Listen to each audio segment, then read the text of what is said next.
Boa noite, gente. Espero que todos estejam bem. A gente tem que a gente se fala. Da última vez tivemos problemas. A gente só teve 30 minutos de aula da última vez, né? E me embananei ali, o Roger não me ajudava. E a gente só teve acho que 30, 20 minutos da última aula. Por causa disso, eu achei que era foi a praga do Roger. Não sei porque ele estava mediando hoje. Ele tá gostando de mim, meio contente dele. Né, Roger? Daí por isso que eu achei pertinente continuar com o mesmo assunto que a gente estava abordando semana passada.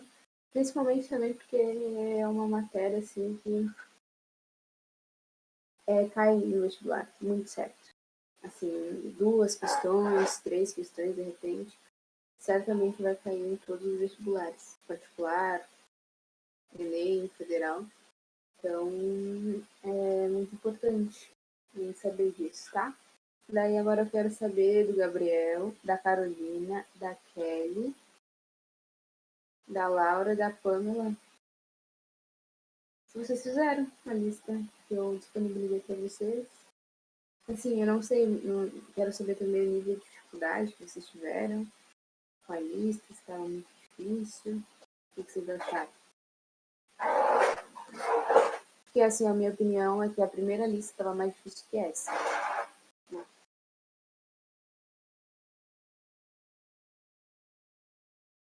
Não, além, é um cara, assim, muito equipado, né?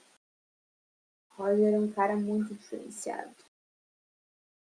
Ele era assim, uma pessoa que tem 2 monitores, eu acho muito massa. Eu gostaria de ser o Roger nesse momento. Não fizeste a lista ainda, Gabriel, bem, sim.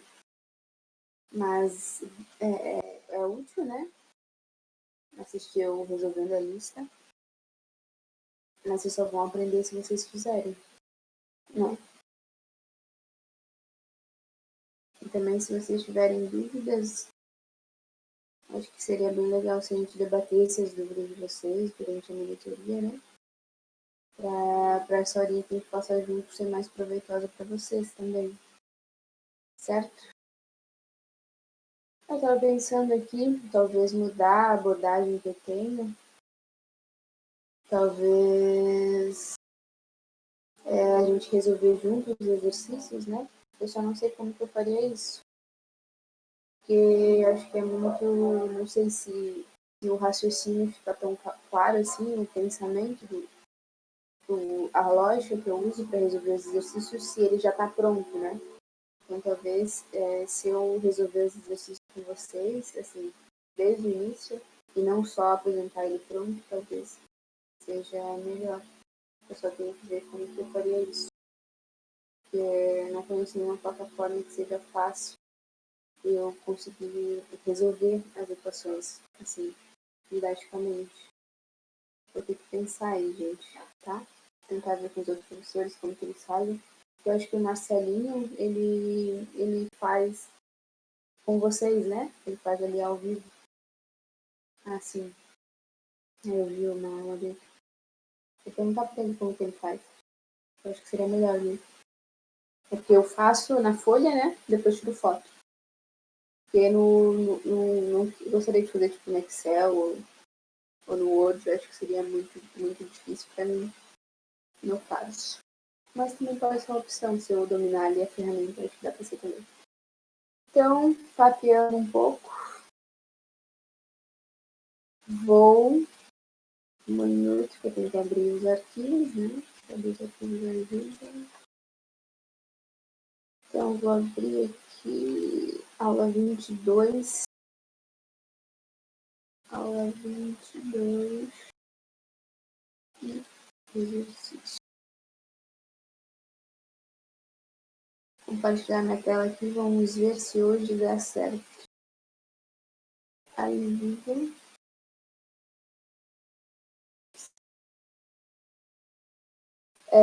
Roger ou Richelle? Eu acho que o Richelle tá aqui também. Tá. Se der algum problema, eu estiver falando aqui e não mostrando nada, me cortem com o áudio, tá? Porque até eu vir aqui e ver a conversa, demora um bocado. Se bem que tentem fazer isso, né? E na última aula, até eu não estava escutando vocês, né? Talvez eu não estava conseguindo. Peraí.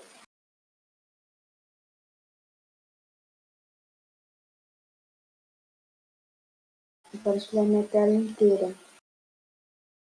Tá? Então, agora eu vou entrar aqui e abrir aqui o arquivo. Certo? Porque se eu for compartilhar só o arquivo, eu tenho que ficar mudando ele, daí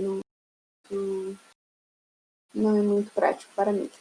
Então tá, vamos. Consideração de soluções são aquelas formulinhas que a gente discutiu na última semana, né? São fórmulas assim bem básicas, eu acho, pelo menos, e muito importantes. E lembrem que se vocês não lembrarem da fórmula, vocês conseguem pelo menos deduzir parcialmente ali através das unidades que podem estar disponível, né, para vocês. Então, nessa primeira questão aqui é um gráfico é muito importante vocês saberem interpretarem. Lembrem que essa linha, o que quer dizer essa linha? Essa linha é a linha de saturação. É a relação entre quantidade de soluto pela temperatura que a solução é capaz de solubilizar, certo?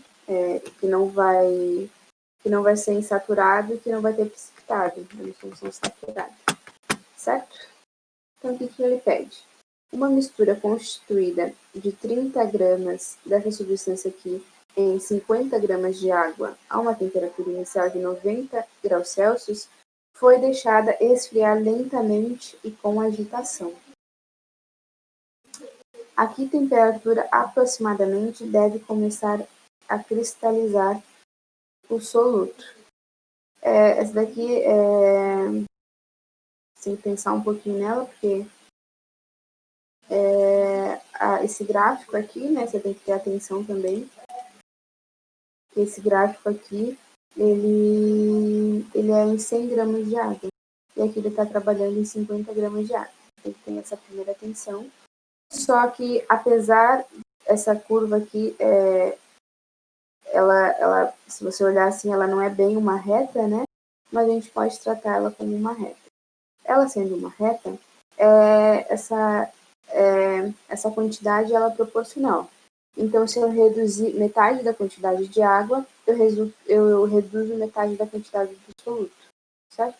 Se eu duplico a quantidade de água, eu duplico a quantidade do soluto, certo? Então, aqui a gente poderia dividir por 2 todas essas quantidades aqui, 100, 80, 60, 40, 20, dividir todas elas e considerar elas como 50, 40, 30, 20, 10. Porque aqui daí seria a quantidade de 50 gramas de água, certo? A gente poderia fazer isso. Então tá, então a gente precisa prestar atenção também que aqui está o eixo da temperatura e ele está pedindo a 90 graus Celsius, certo? A 90 graus Celsius, ele solubiliza cerca de, é para considerar aqui 85 gramas, certo? Quase 90 gramas. E ele quer saber, então a gente pode considerar essa solução como saturada, certo? Ela não é insaturada e não é supersaturada. Então, a gente pode ver qual seria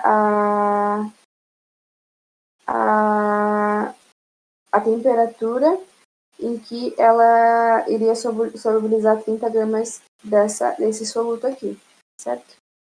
E nesse caso seria, considerando a proporção de 100, em vez de ser 30, seria 60. Porque a gente está trabalhando aqui com a quantidade em dobro de água. Então, ela seria a temperatura aqui de 60 gramas de soluto, seria a temperatura de 70 graus Celsius, certo? Então, a única questão aqui, a resposta é a letra D, e a única questão aqui que a gente precisava trabalhar seria essa questão de proporção mesmo, certo? Pode ser uma questão assim que assuste no início, mas é bem tranquilo mesmo, tá? Se vocês tiverem alguma dúvida, vou olhar aqui. Vocês podem falar ali no nosso chat, certo? Sendo assim, passemos para a próxima questão, 34.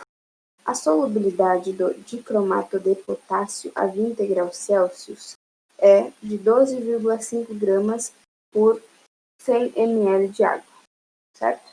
Colocando-se em tubo de ensaio 20 ml de água e 5 gramas de dicromato de potássio a 20 graus Celsius, podemos afirmar que,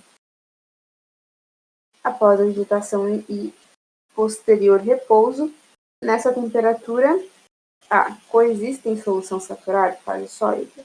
Não coexistem em solução saturada e fase sólida. Só existe solução saturada. A solução não é saturada e o dicromato de potássio não se dissolve.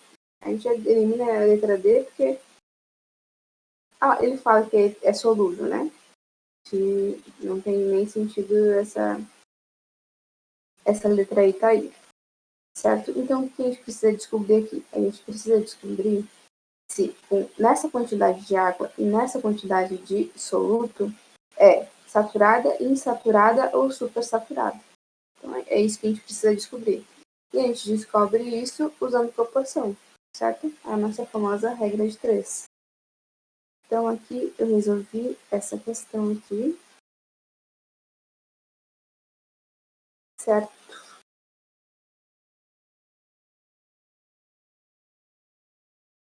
Eu vou colocar do lado para se vocês quiserem olhar de novo a pergunta. Mas tá aqui, ó.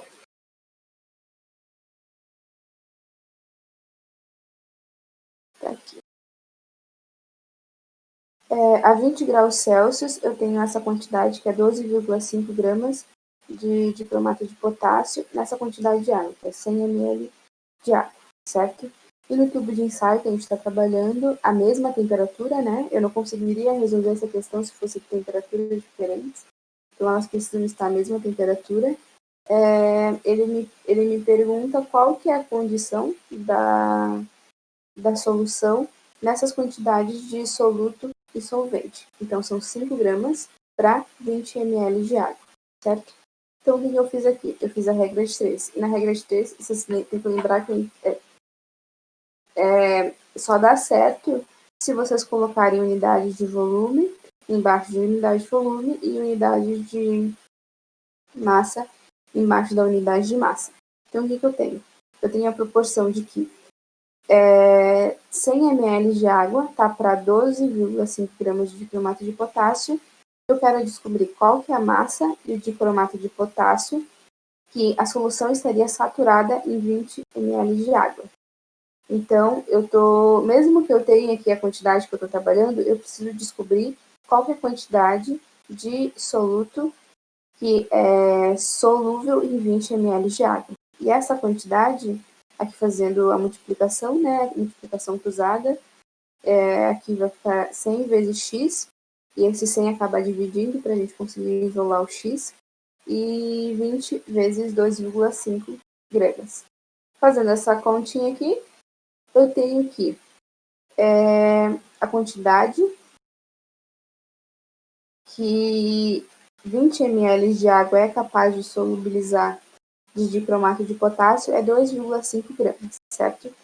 E nessa condição de 2,5 para 20, eu tenho uma solução saturada. Só que a pergunta diz que no tubo de ensaio vai estar presente 5 gramas de dicromato de potássio. Então, eu tenho um excedente de soluto. Se eu tenho um excedente de soluto, eu vou ter um precipitado, porque não vai ter quantidade suficiente de água para solubilizar, certo? Então, coexistem, certo? Quer dizer que a solução ela existe, é possível, Só que a solução ela tem uma parte saturada e uma fase sólida. E essa fase sólida é o precipitado que vai ficar ali, o corpo de fundo, né? Vai ficar sobrando ali. Então, a alternativa correta é a letra A. Certo? As outras estão erradas. Ok? Dúvidas, questionamentos, sugestões? Não? Tem bastante gente hoje. Eu achei que vocês iam me deixar sozinho. Confesso que eu não acreditei em vocês, peço perdão. Mas agora eu confio em vocês. Certo? Então, essa questão é uma questão fácil. Tá? Então, é uma questão bem tranquila, é a questão assim, eu acho que mais fácil que pode cair. Mas é uma questão garantida aí também, né? Agora vocês sabem fazer. Ou se já não sabiam, né? Fazer essa questão. Ela é bem tranquilinha. Colocava a OC. Não existe só solução saturada, né?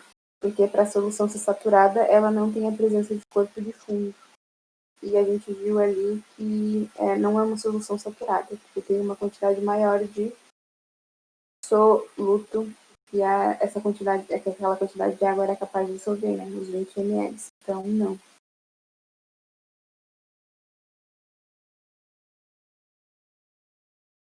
Assim, a única coisa que talvez eu ache um problema nessa questão, eu ficaria em dúvida entre A e B, porque a solução de fato não é saturada. É uma solução super saturada. E eu acho que essa questão tem um problema no fim das contas, que poderia gerar essa dúvida realmente. A solução não é saturada, ela tem um corpo de fundo, que é essa fase sólida, né, que ele comenta.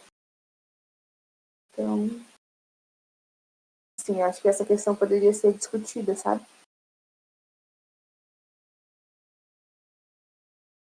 Então tá, Laura, que bom. Você entendeu agora? Então continuemos. Continuemos. Essa daqui, eu acho que é uma questão assim trabalhosinha que eu, se estivesse fazendo o vestibular, ia desanimar, que eu ia perceber que ela ia me dar trabalho. Mas não desanimem, persistam, tá? A sugestão é persistam. Porque às vezes é uma questão assim só assustadora mesmo, porque você tem que fazer uns cálculos ali, mas às vezes você nem precisa escrever, só olhando você consegue resolver. Então, assim, é uma questão que dá trabalho porque você precisa olhar vários parâmetros diferentes, sabe? Então, por isso que é importante você ter uma boa organização quando fizer a questão, tá? Então, ali dá o gráfico, né? E a gente vai lá para a letra A já. Dissolvendo-se 100 gramas da substância B. Eu já vou mostrar o que resolvi para ficar mais claro. Qual que é essa? 25.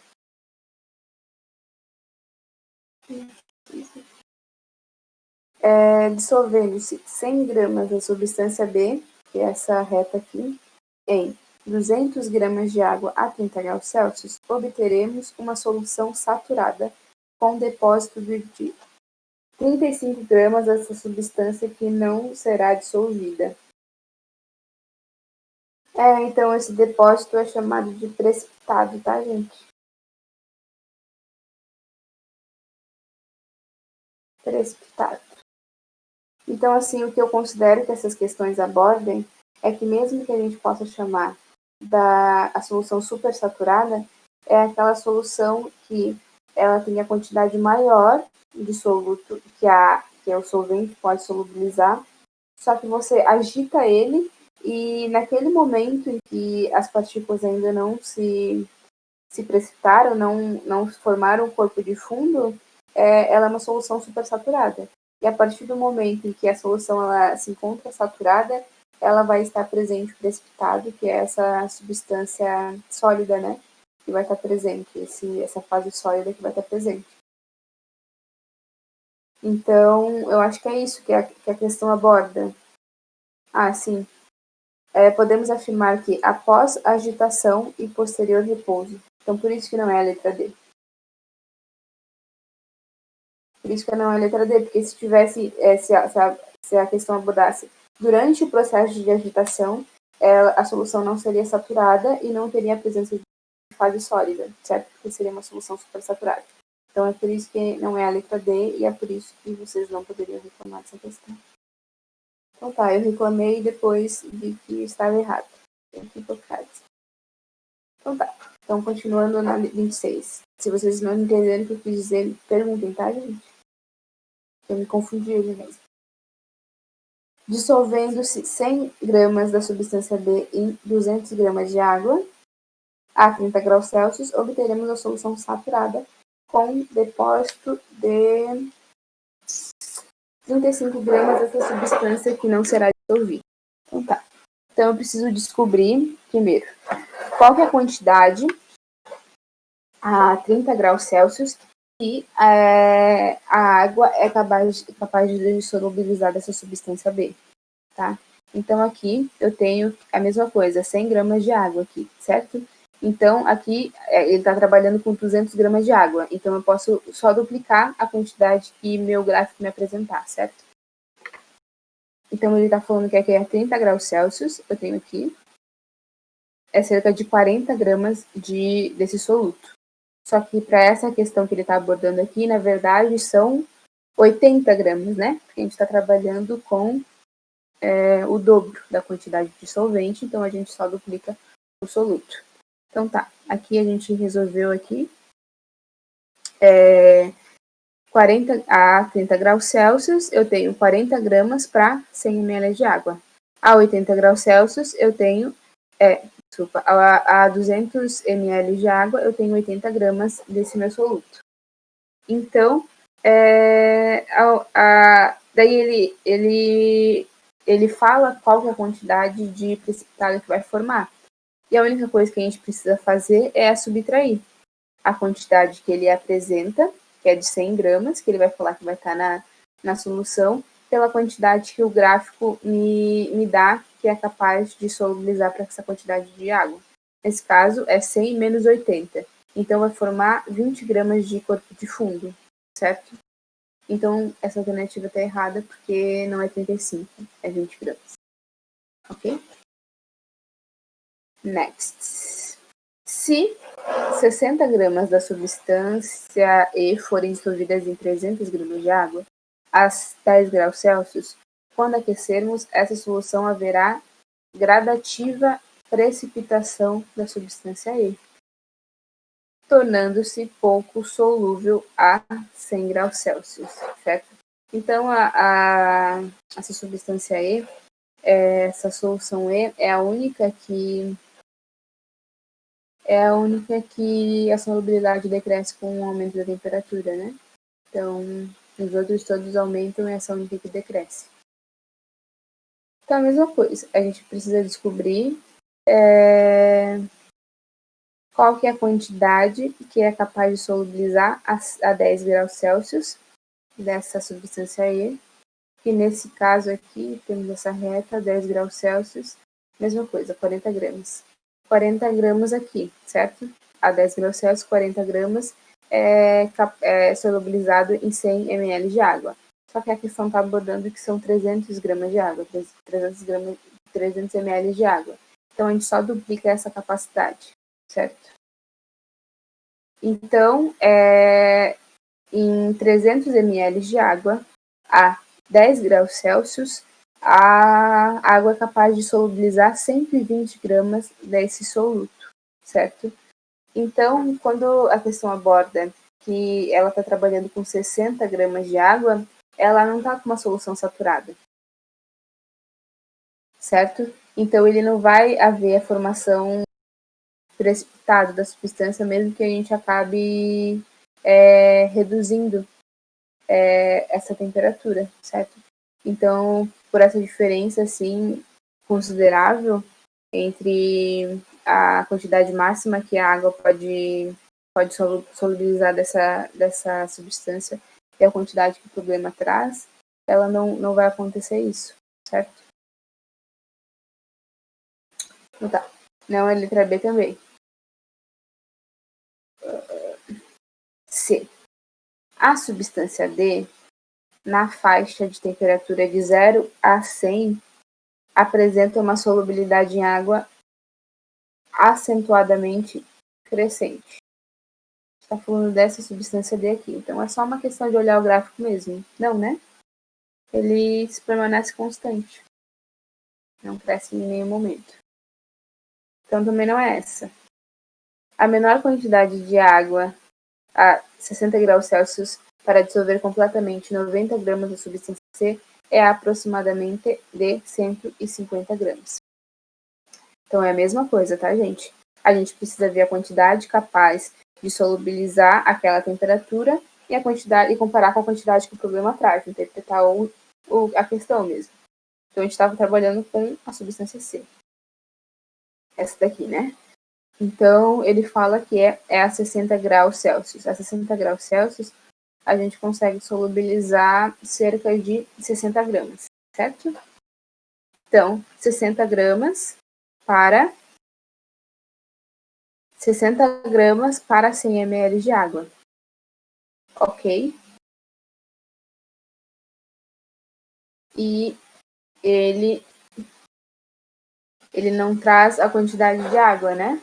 Ele pergunta qual que é a quantidade máxima que é capaz de dissolver aquela temperatura. Então, eu preciso saber qual que é o volume, a massa de água que que é capaz de solubilizar 90 gramas do soluto a 60 graus Celsius. Então, eu faço a mesma regra de 3, a única diferença é que eu quero descobrir a quantidade de água agora, ok? Então, aqui eu multiplico o 60 por x, para eu isolar o x eu preciso dividir o 60 e faço a continha aqui. E fazendo a continha, eu sei que são 150 gramas de água. E é isso aí. E aqui é importante, né? A menor quantidade de água. Esse menor aqui, que se fosse maior que isso, a solução ia ser insaturada, né? Ela ia conseguir dissolver esses 90 gramas da substância C e mais um pouco, certo? A substância menos solúvel em 100 gramas de água a 30 graus Celsius é a substância A. A 30 graus Celsius está aqui. Na verdade, ela é a mais solúvel, né? Porque para a mesma quantidade de água, ela é capaz de dissolver 80 gramas, enquanto as outras é 40, 20. Então, também está errado. Então, a alternativa certa nessa questão aqui é a alternativa D. Ok? Dúvidas? Questionamentos? Não? Ótimo, Laura. Ok, meninas, então prosseguimos. Então agora a gente vai trabalhar um pouco da titulação, né? Que assim, não é muito comum cair, mas se cair vocês sabem resolver. Certo? Então aqui tem algumas pegadinhas que, na minha opinião, assim, são as únicas pegadinhas que eu vejo que podem cair, assim, fora interpretação de texto e conhecimentos que eventualmente a gente não saiba realmente, né? Mas às vezes tem algumas pegadinhas que a gente acaba caindo. Então, a primeira coisa aqui é que ele dá a titulação em porcentagem e a gente precisa dividir por 100, certo? Para a gente conseguir trabalhar na equação, ok? Então, a gente precisa tirar de porcentagem e colocar em unidades numéricas. Então, essa é 29.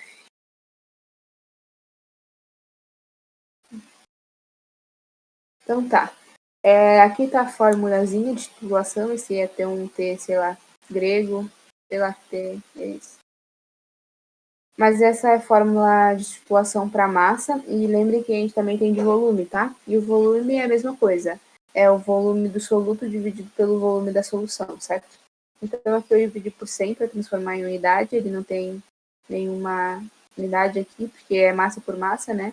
Então acaba ficando só para sem unidade nenhuma.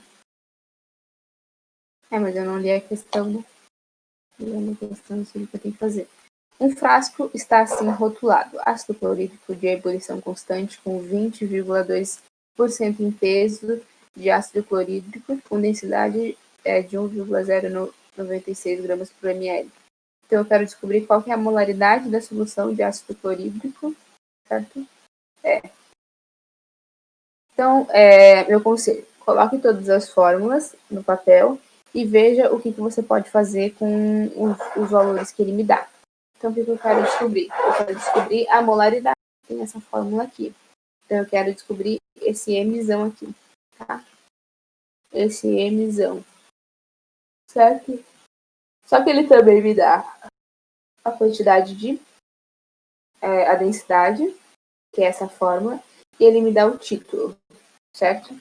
Então, eu preciso, para eu resolver essa questão, eu preciso descobrir qual é a quantidade de massa de soluto, qual que é o volume em litros da solução, e esse é MM, tá? 2 M's, é massa molar. Eu coloquei M1 assim, não sei porquê, mas é MM. A massa molar a gente descobre pela fórmula, que ele me dá ali, né, HCl, e pela tabela periódica que vai estar na prova. Se eles não escreverem ali embaixo, vai estar na prova. Tá em algum lugar da prova, no início e no fim.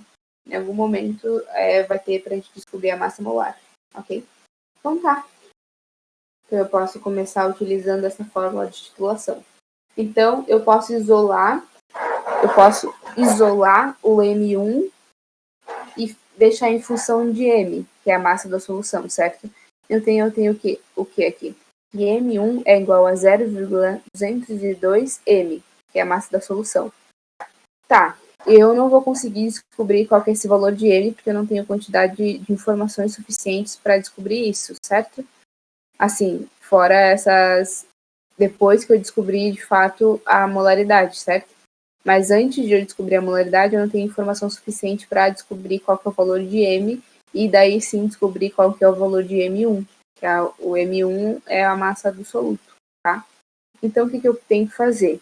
Eu tenho que deixar a minha outra fórmula com essa incógnita M, que é a massa da solução, e simplesmente cortar depois, ela vai acabar desaparecendo aqui embaixo, certo? Então, essa variável aqui não vai influenciar no meu cálculo, tá? Então, eu não preciso descobrir ela. Então, tá? Então, o que eu preciso... E eu sei disso por quê? O que eu percebi? Eu percebi que tanto a densidade quanto a titulação, ela estava em função de M. Então, eu sabia que eu podia... E elas são inversamente proporcionais. Então, eu sabia que eu poderia fazer esse corte no futuramente, certo? Isso daí a gente descobre com prática, tá, gente? Esse raciocínio só praticando mesmo. Mas agora vocês sabem, né? Então tá. Então a outra coisa que eu preciso descobrir é o volume. E é essa outra pegadinha. Esse volume que tá nessa fórmula aí, ele é em litros, tá? Ele é sempre em litros. Sempre, sempre, sempre. Então, tem que tomar cuidado porque a densidade ela foi me dada em ml. Então eu tenho que passar para litros.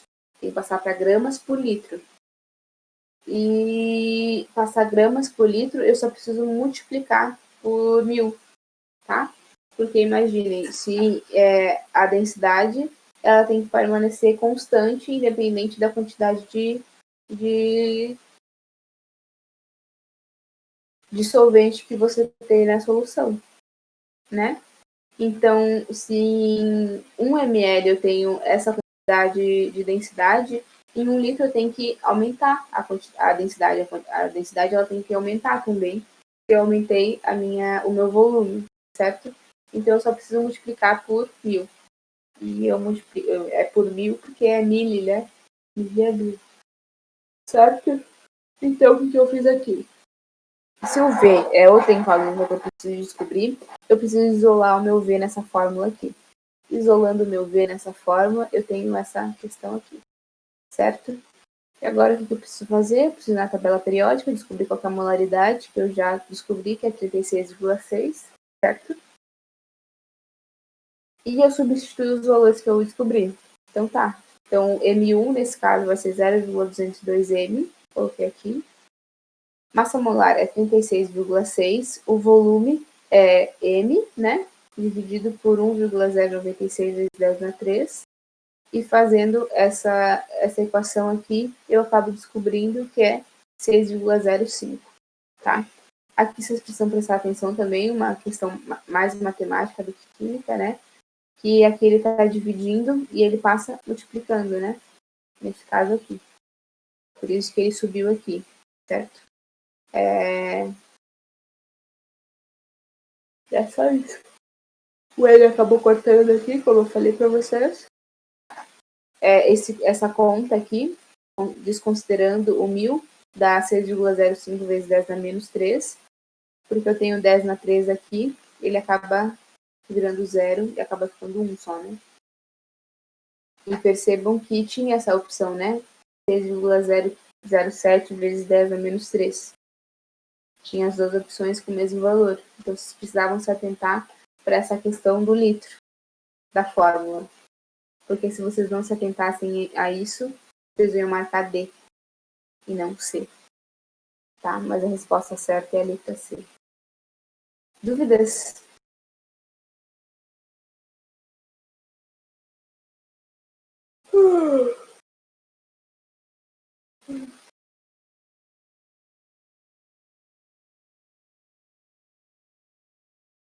Um solzinho. Aí queria que tivesse calorzinho. Putz, queria estar na praia.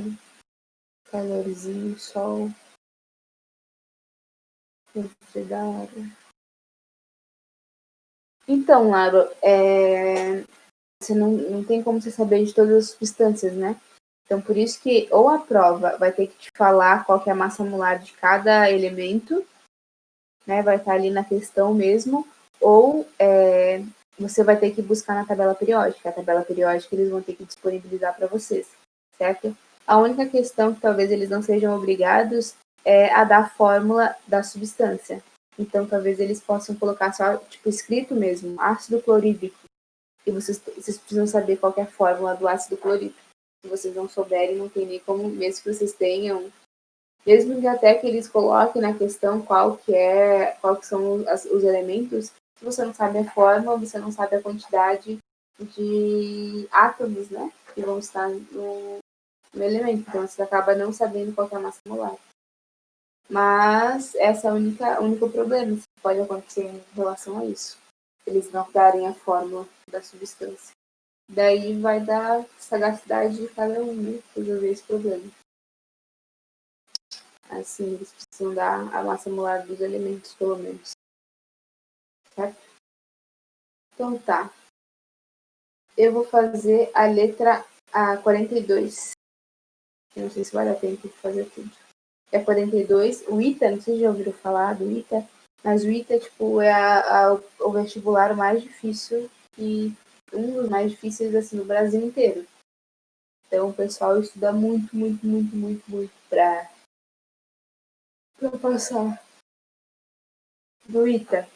Só gente muito inteligente e muito esforçada e também tem muitos privilégios consegue passar essas provas do ITA. E são as questões assim, mais difíceis que tem, tá?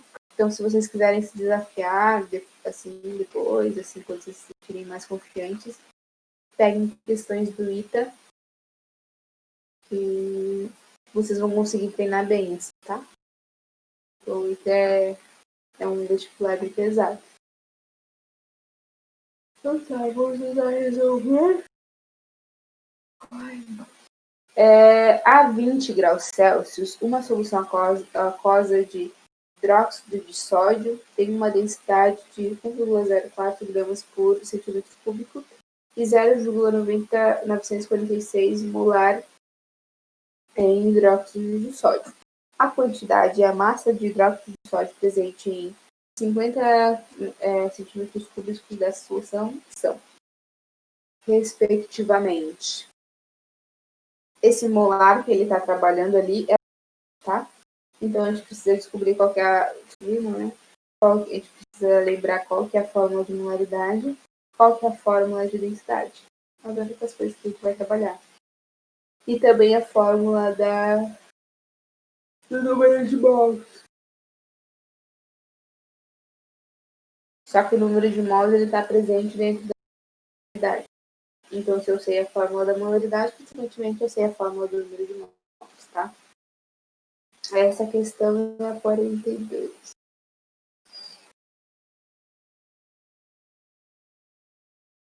Então, questão 42. Então, o que ele me dá? Ele me dá o volume, que é 50 centímetros cúbicos, certo? Ele me dá o volume, que é 50 centímetros cúbicos, que é a mesma coisa que 50 ml. E como a gente vai usar a fórmula da molaridade, a gente precisa passar para litro já para a gente não ser desviado e não acabar perdendo a questão só por questão de unidade mesmo. Então, é só passar para litros, é só multiplicar por 10 a menos 3, né?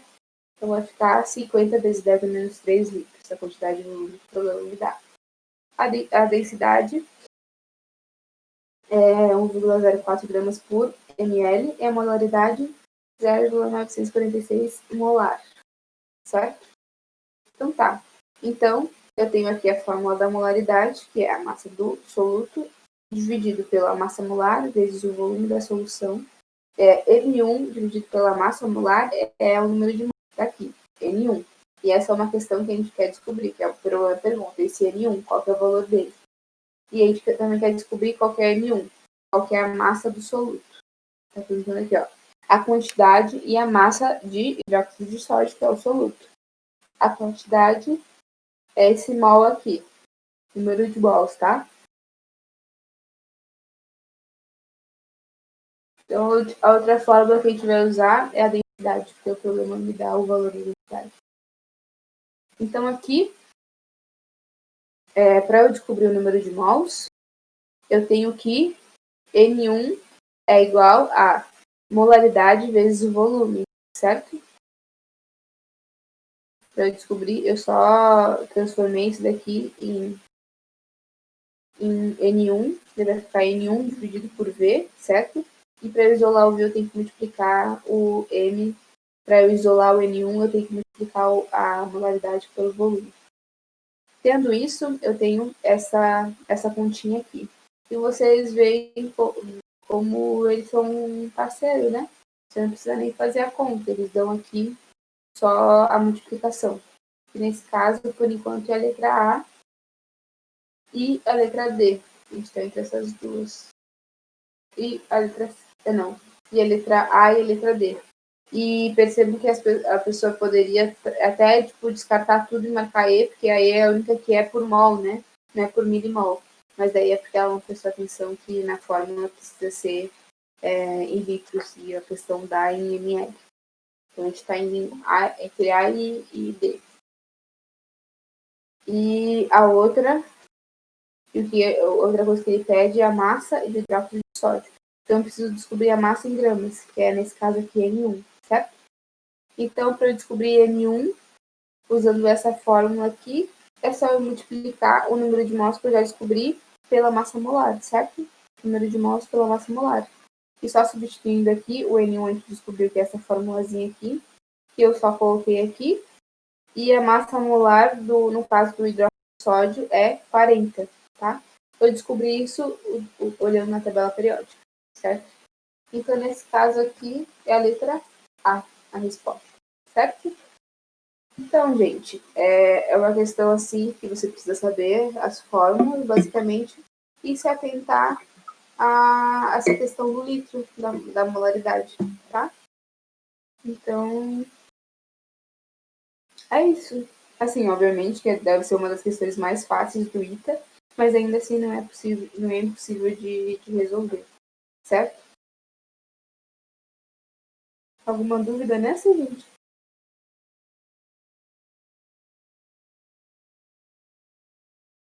Se não, acho que vou fazer a da UF, que é bem facinho.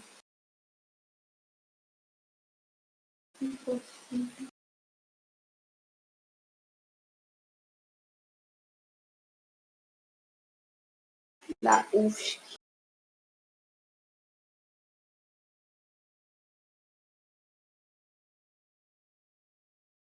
Então tá, vamos lá.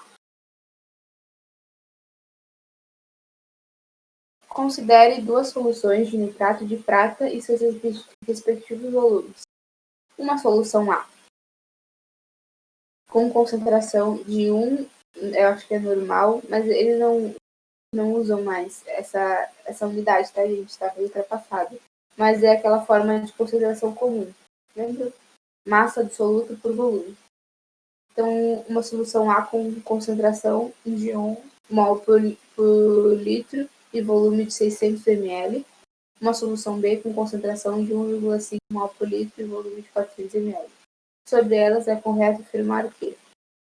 Então, a gente está trabalhando com concentração comum, não é mais molaridade, certo? Concentração comum é 36.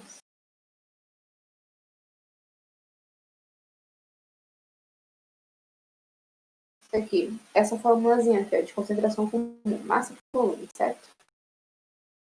Então, ele está me falando aqui que a solução A, né, a solução com o mesmo solvente, soluto, só que com volumes diferentes, certo? E concentrações diferentes, consequentemente.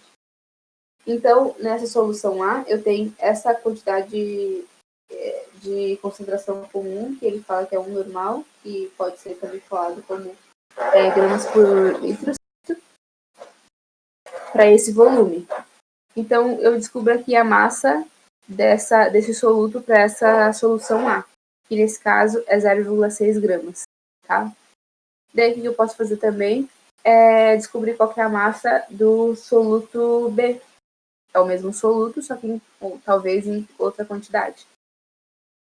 Então, eu uso a concentração que o problema me dá pelo volume que o problema me dá. É só multiplicar os dois e acaba dando 0,6 também. Então, por que eu fiz isso? Porque o que a questão pede é para a gente comparar as duas soluções. E a gente descobre que ela tem a mesma quantidade de soluto presente nela, certo? Então, vamos ver qual que é a questão aqui. A solução A é mais concentrada do que a solução B. Falso, né? Porque mesmo que tenha uma quantidade maior de solvente, né?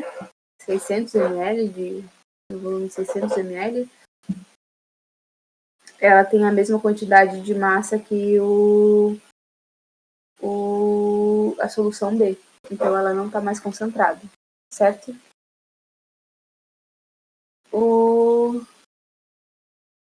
O volume da solução B, na verdade, não, gente. Na verdade, essa questão está errada, porque eu não sei qual que é a quantidade de volume e a quantidade de solvente e de soluto que o nitrato de prata é solubilizado na água. Então, eu não posso afirmar essa questão aí, porque eu não sei.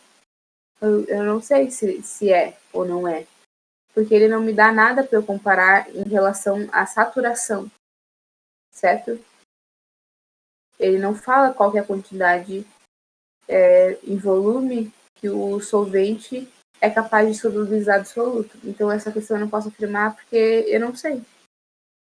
Ele não me dá esses dados, certo? Então, zero não é verdadeira, tá?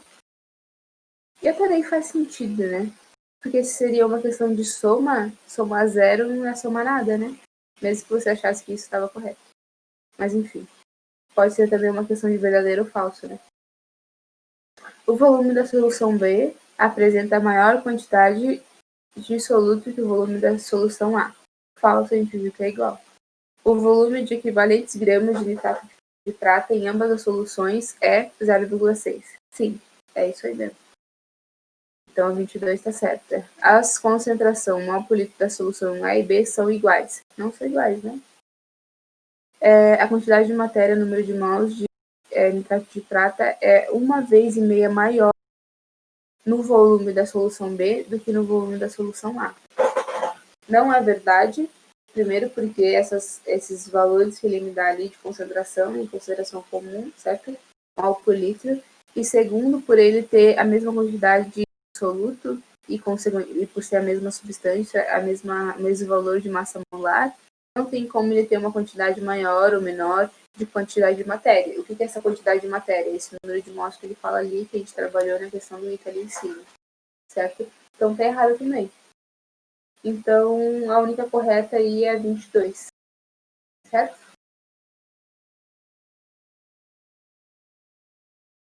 Então é isso, galerinha. Galerinha, tem alguma dúvida? Essa da UFSC aí pode ser um pouquinho confusa, né? Porque a gente não trabalha sobre o eixo normal que ele falou ali, a idade normal, mas é só consideração comum, né? Bem tranquilo. Certo? Dúvidas?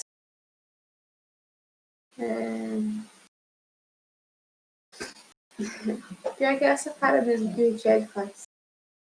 Bem igual. Saudades, inclusive, da gente se reunir, se aglomerar, né, gente? Tem que rir. Saudades. Queria estar com todo mundo dando aula na sala mesmo.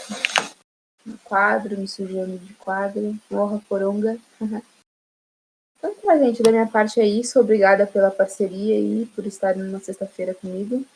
Se bem que nem tem pra onde vocês irem, né? Não pode, não é legal. Mas é isso. Qualquer dúvida que vocês tenham, vocês podem entrar em contato comigo. Se vocês tentarem fazer outra lista e não conseguirem resolver alguma questão, podem entrar em contato comigo, que a gente resolve junto, certo? Tô aí porque vocês precisarem. Então, obrigada, gente. A gente se vê daqui 2 semanas. E boa aula com alguma pessoa que vem depois de mim. Que eu não sei quem é. Certo? Bom final de semana. Aproveitem para descansar, para estudar um pouquinho. Ok? A gente vai se falando aí nessas próximas semanas. Tchau, tchau, gente.